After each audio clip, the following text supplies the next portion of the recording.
story today, these federal workers who now have more time to decide if they're willing to take the Trump administration's buyout offer. We found that out this afternoon. So we thought the deadline was tonight, right? And now it's going to be pushed to Monday after a federal judge temporarily pumped the brakes on the plan for the Trump administration to push these federal workers out. So what they're going to do now is have a hearing about it on Monday. Here now, Congressman Mike Levin is a Democrat from the state of California. So what do you make of this? I said earlier, Congressman, welcome back, that this was sort of a check, and it would be interesting to see. We've seen on birthright citizenship, the administration pushes, do the courts push back? Of course, we don't know what will happen at the hearing Monday, though. Well, Connell, it's always good to be with you. You know, I am glad to see that this is being reviewed, and I think it's very important to say that we all want efficiency. At least most of us in Congress want to see waste, fraud, and abuse out of the system. But it's all about the matter in which this is being conducted. And for example, when Bill Clinton was president, he worked with Congress and in 1994 offered a $25,000 buyout, and about 100,000 government employees took that buyout. But that was done with Congress. And that was done with the appropriations process in place and with a respect for Article 1 of the Constitution. Connell, I'm always reminding people, as a legislator, that's Article 1, the legislative branch, Article 1. We're a co-equal branch of government. We are the ones with the power of the purse. We are the ones who authorize the programs. And what is happening now is Elon Musk, the richest man in the world, is applying the break things and ask questions about the process later.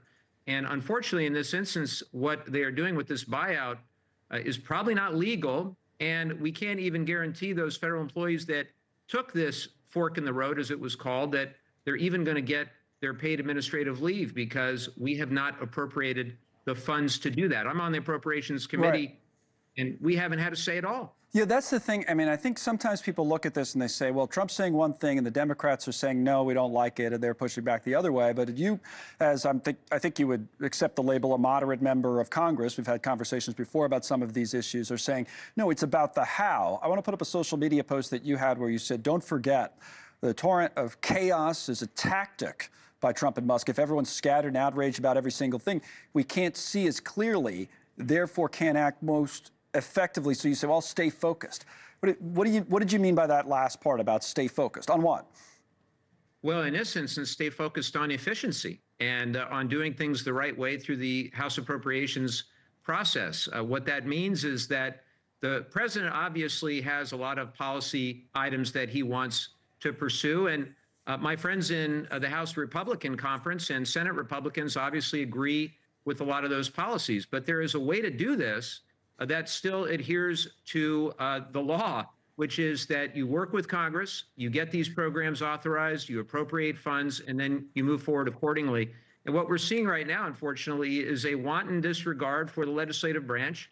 And I would just ask those folks at home who supported President Trump, you know, if you end all the guardrails, all the checks and balances, and you have what they like to say is the unitary executive, where basically the legislative branch doesn't have a say, is that really what you want in the event that you have a president down the road that you don't like as much, if you have a president that doesn't share your policy priorities? So the framers were very smart in how they set up checks and balances.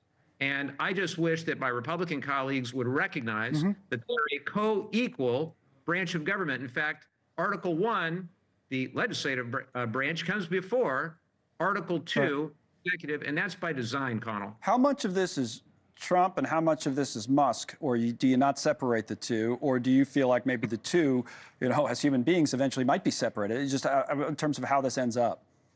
It's hard to know who's pulling the strings, but I can tell you one thing is that Musk is not the only billionaire that Trump has put in place. I think there's something like 12 or 13 billionaires that are involved either as cabinet officials or as the top advisors to the president. And I don't think the voters want a government run by billionaires. I think they want a government that is responsive to the people. And that's why the founders were so brilliant in having the House Representatives elected every 2 years, because we stand before voters and represent their priorities and interests, not just the priorities of Elon Musk or any other billionaire.